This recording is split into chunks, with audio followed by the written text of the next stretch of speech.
is Your Last Meal. I'm your host, Rachel Belle, and each episode I interview a celebrity about what they would choose to eat for their last meal.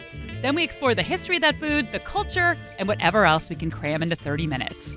Today on the program, Fran Drescher. She was working in a bridal shop in Flushing, Queens. Fran is probably best known for starring in the TV show The Nanny. Hello, I'm Fran Drescher. I'm checking in. Excuse me, Miss Fran Drescher, but I am your biggest fan. Oh, thank you. You really do talk like that. Who would make this up? But she's also an environmental activist and creator of the Cancer Schmancer movement. Fran also wrote a best-selling book called, wait for it, Cancer Schmancer. And of course, there's her signature laugh. My last meal, meaning if I knew I was going to die and only had one more meal to eat, or the last meal that I had today. We'll chat about what it's like to be a gay icon, what it's like being married to a gay man, and Fran is the first person who has objected to the show's central question. She didn't really want to talk about what her last meal is. I would rather think about my favorite foods than what my last meal would be.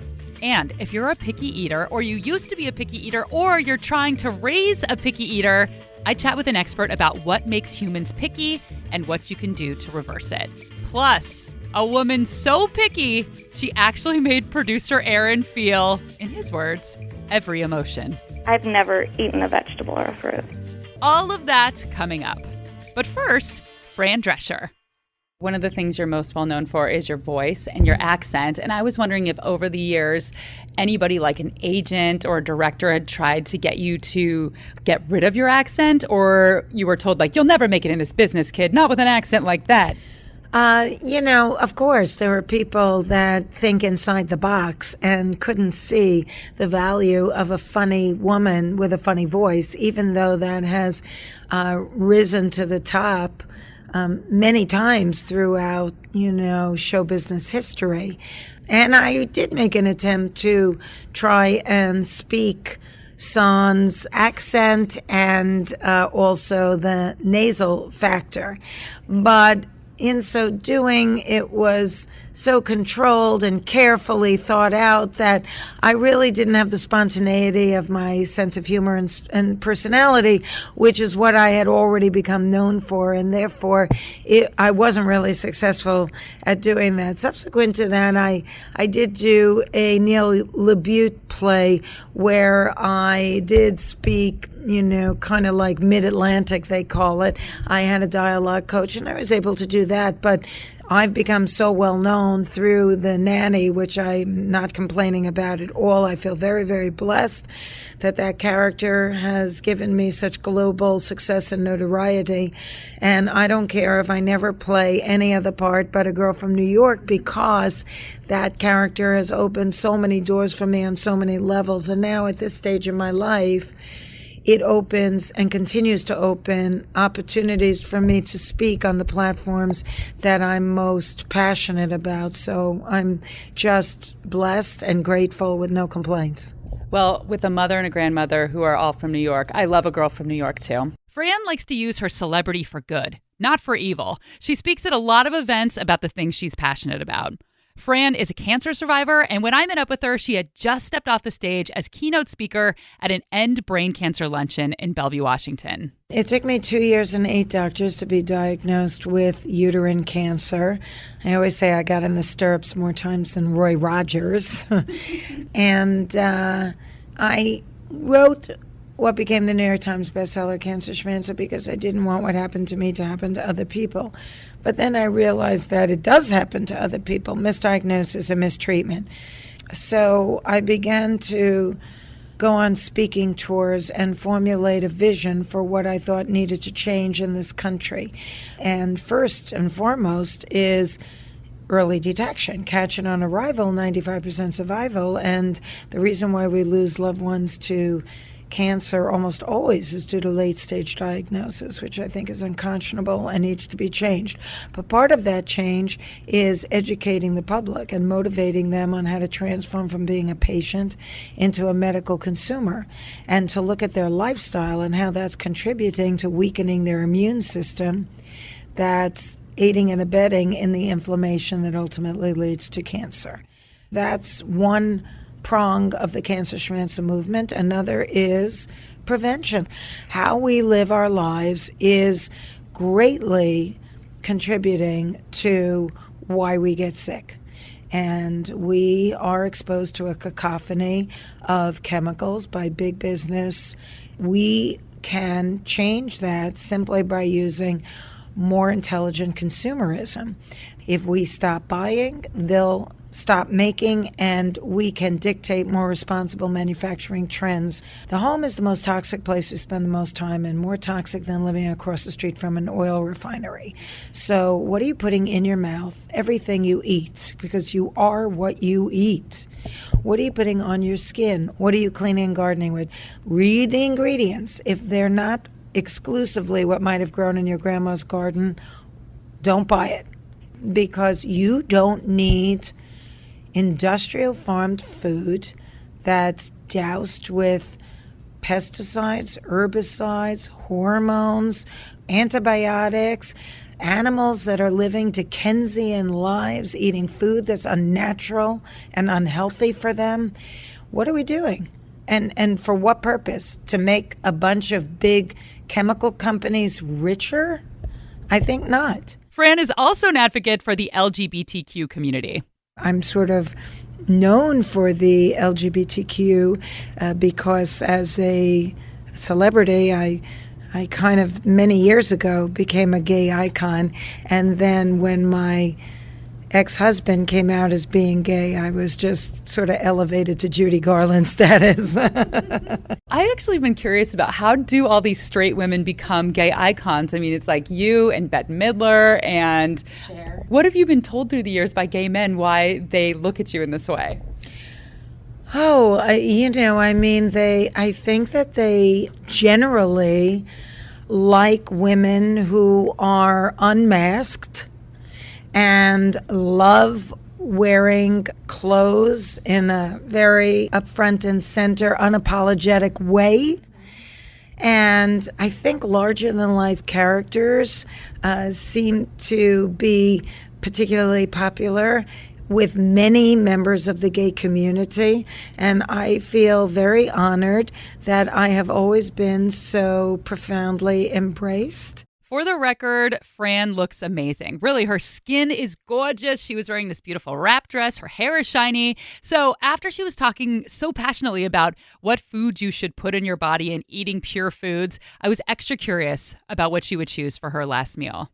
My last meal, meaning if I knew I was going to die and only had one more meal to eat, or the last meal that I had today? The former. The former. So that would mean that I would probably, because nobody really knows unless you're going to, unfortunately having capital punishment. I guess it just boils down to what you love the most. Like I always think of it as... I would rather do that. I would rather think about my favorite foods than what my last meal would be. But if it was your birthday, what would you want? There's a good way to look at it. See, you're dancing in my light now. I appreciate that. If it were my birthday and I were going to eat something, I think that it would probably be pasta. As much as I want. And I love deliciously prepared, flavorful organic vegetables. And I love caprese with organic heirloom yellow tomatoes and beautiful organic, burrata or mozzarella cheese. And, maybe for dessert, let's see, a zabayon maybe with fresh berries, sometimes maybe a chocolate souffle. And, if I were drinking, I don't always drink, although last night I had some of Washington State's fine, red wine from Walla Walla, which was really divine. Then I would do a delicious, glass of wine with it too. But I've learned that I can thoroughly enjoy myself without wine, so I'm a little more spare about it because I'm always clocking my inflammation and trying to keep it down. So everything like nightshade vegetables and things that are fermented, like wines and certain cheeses and soy sauce and things like that, I try and keep to a minimum. What kind of pasta do you want to jump into a bowl of?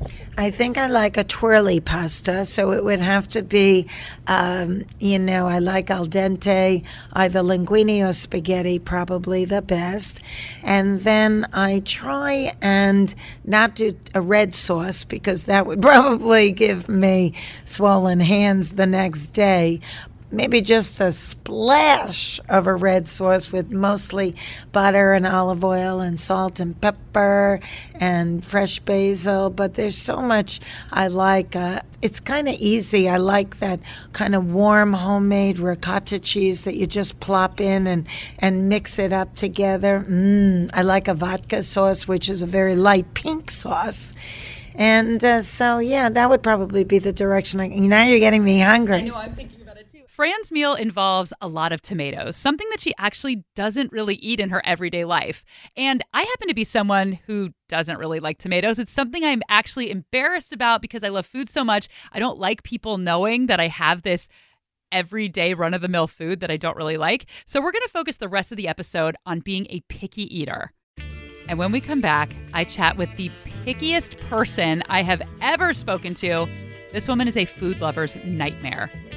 We'll be right back.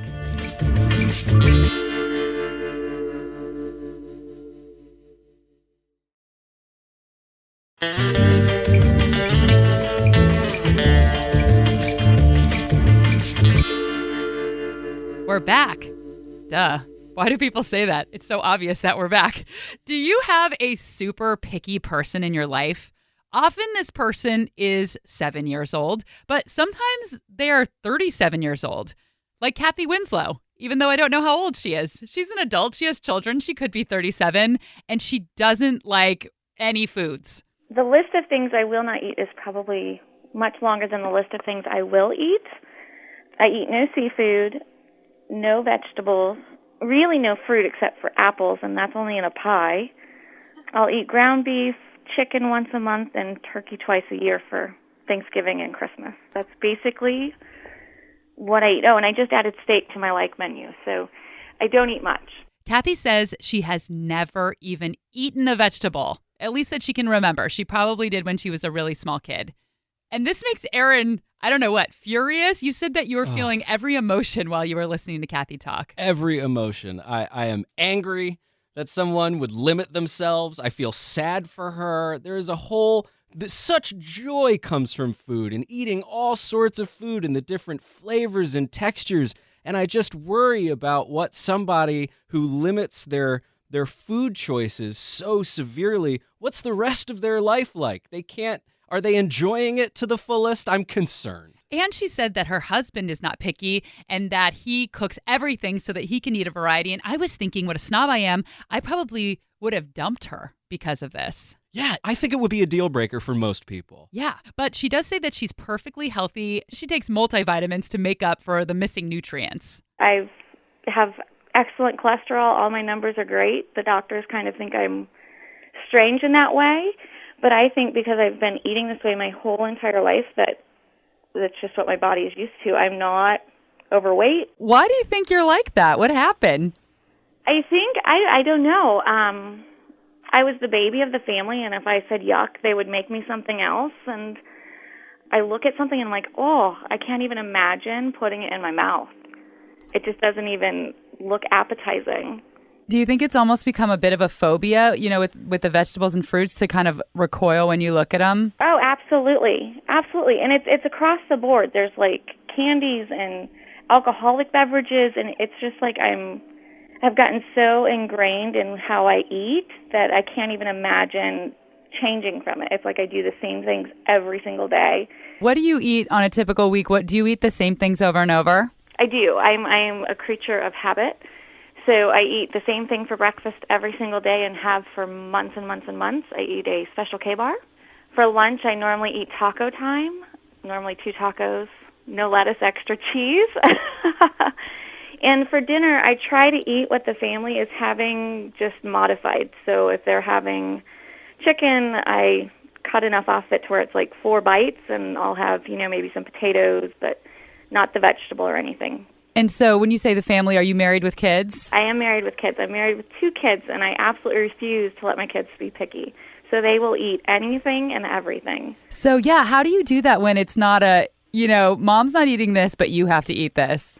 I've always just said, I had to eat it until I was 18, which is inaccurate. But I've always said once you're 18, you can make a choice, but you have to. You can have one dislike for a vegetable, one dislike for a fruit, and you don't have to eat those things, but everything else you have to at least eat a tablespoon. They're great travelers. They'll eat anywhere. They'll eat anything. They'll try anything at least once, which I will still to this day not do. I have to say, I feel really bad for Kathy. One thing she talked about that we didn't include is that it's really hard for her to eat at other people's homes because they're not going to take into account all of these things that she can't eat. So she said she's really good about pushing food around on her plate, or she'll eat before she goes to someone's house for dinner. But can you imagine the stress and the embarrassment of eating like a child and having people constantly comment on it and, try to get you to eat stuff and you don't want to? I think it's all a psychological trust issue. She specifically says that she won't eat because she can't see the condition of these kitchens. She doesn't know how the food was prepared and whether there were sanitary things. But she eats a taco time. She eats fast food. So we're going to take a quick break, but when we come back, I chat with a former picky eater who is now a picky eating expert who will tell us why we hate the things we hate. And she has a theory about why so many of us love to hate raw tomatoes.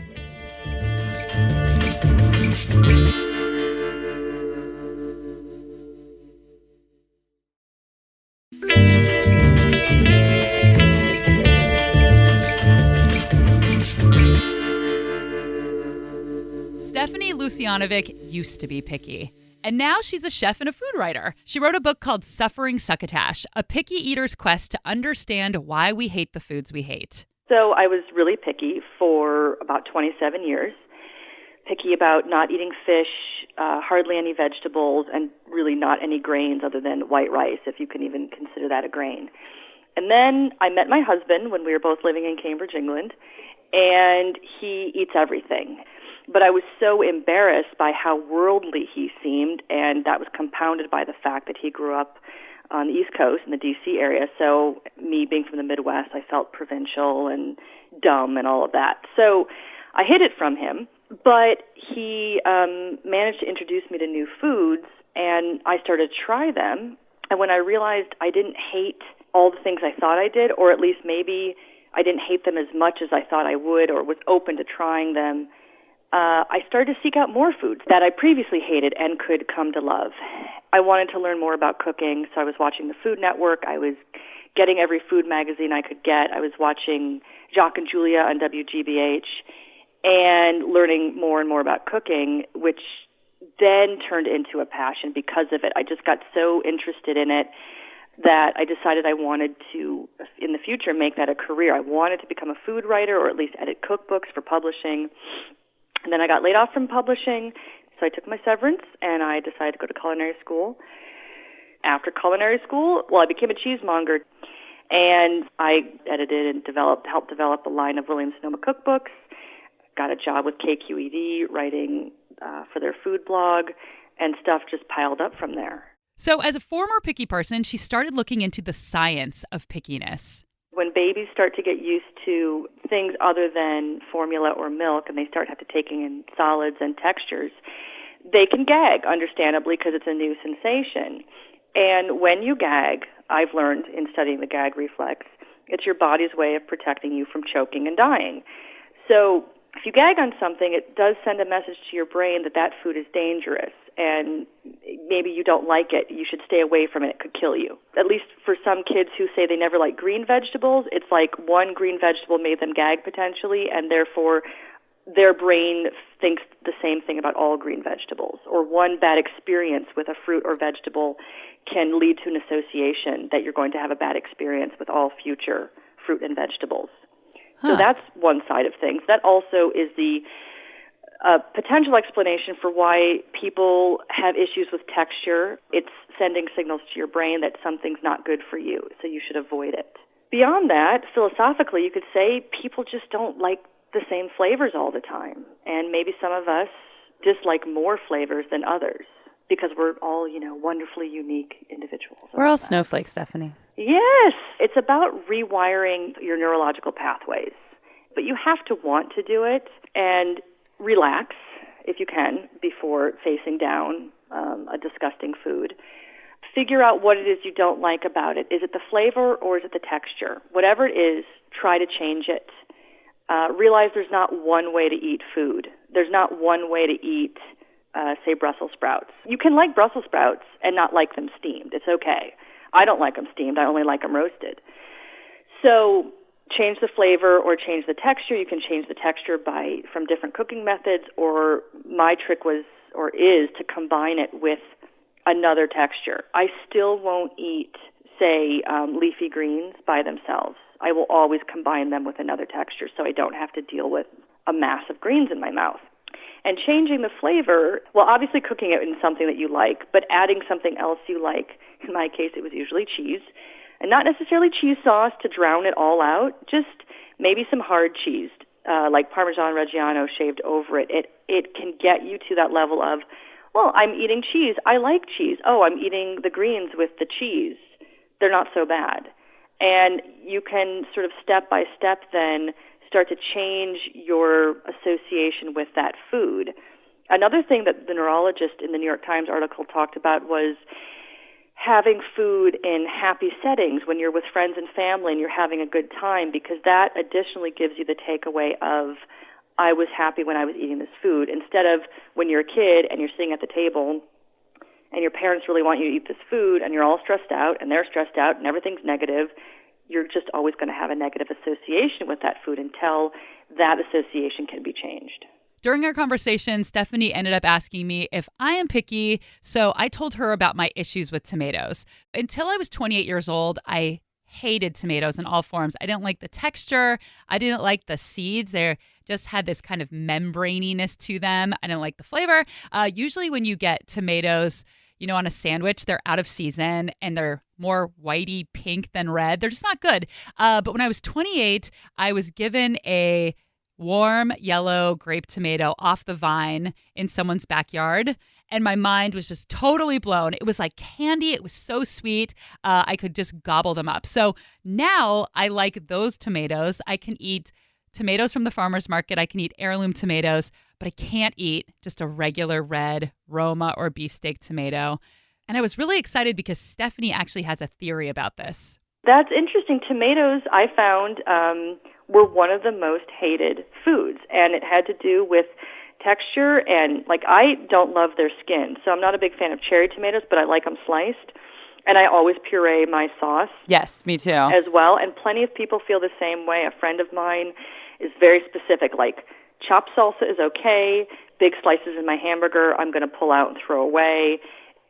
Sometimes I wonder if it goes back to the idea that tomatoes being a member of the nightshade family, and nightshade in some forms is deadly for us, and they used to think tomatoes were deadly too because they were red or whatever.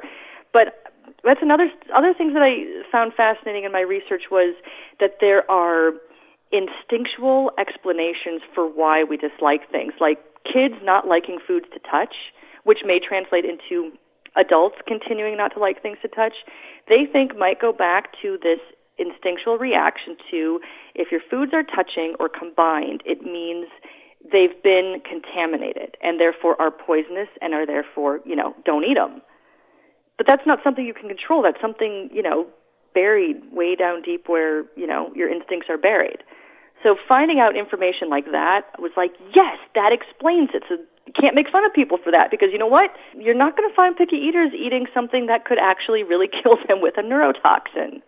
Our evolution is probably trying to catch up with all the foods that we're now eating. So maybe there's hope for Kathy after all.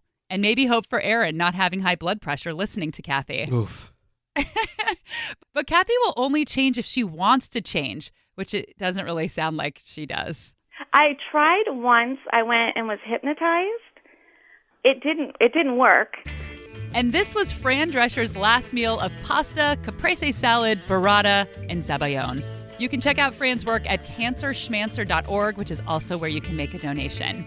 Thanks to Stephanie Lucianovic, author of Suffering Succotash, A Picky Eater's Quest to Understand Why We Hate the Foods We Hate. And thanks to Kathy Winslow for being brave and admitting all of these things that she does not like to eat and letting Aaron get so upset. If you like the podcast, tell a friend, or even better, tell a friend in the digital era by subscribing, leaving a review. These reviews actually help get the podcast out there and get us into the ears of new listeners. This episode was produced by Aaron Mason and me, music by Prom Queen. I'm Rachel Belle, and this is Your Last Meal.